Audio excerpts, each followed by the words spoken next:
നമുക്ക് കത്ത് വന്നിരിക്കുന്നത് ഇരിക്കൂറിൽ നിന്നാണ്. അദ്ദേഹം പറഞ്ഞിരിക്കുന്നത്, ഞാനിപ്പോൾ താമസിക്കുന്ന വീട് ഒന്ന് പുതുക്കി പണിയാൻ ആഗ്രഹിക്കുന്നു. അതനുസരിച്ച് ഒരു പ്ലാനും തയ്യാറാക്കിയിട്ടുണ്ട്.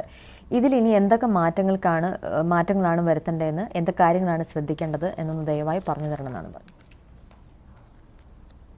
ഇവർ പുതുക്കി പണിയാണ് വീട്.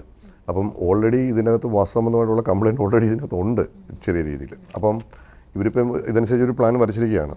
അപ്പം ഇതിനകത്ത് എനിക്കിപ്പോൾ ഇവരോട് പറയാനുള്ളത്, ഇപ്പം വരച്ചിരിക്കുന്ന പ്ലാനിൻ്റെ ഫൗണ്ടേഷൻ ഇവർ ചിലപ്പം എക്സ്റ്റെൻഡ് ചെയ്ത് കാണത്തില്ല.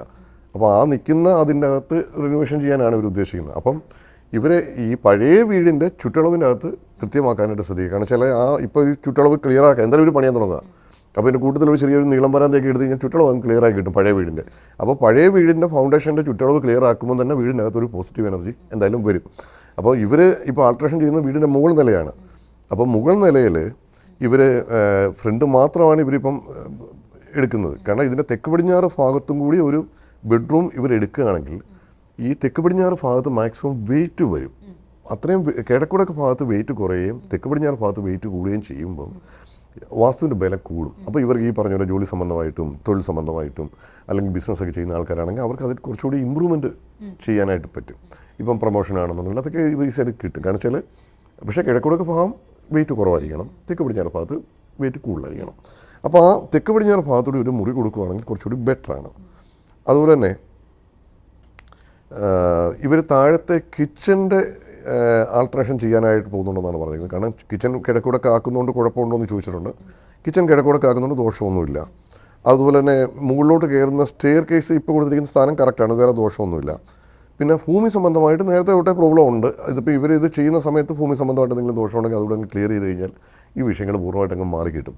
ഈ പറഞ്ഞ പോലെ പഴയ വീട് ആൾട്രേഷൻ ചെയ്യാനായിട്ട് ഇവർ പോകുമ്പോൾ എപ്പോഴും നമ്മൾ മുകൾ നില മാത്രമാണ് ഇവർ ഉദ്ദേശിക്കുന്നത്. അപ്പോൾ താഴത്തെ നിലയിൽ പല വിധത്തിലുള്ള വിഷയങ്ങളും കാണും.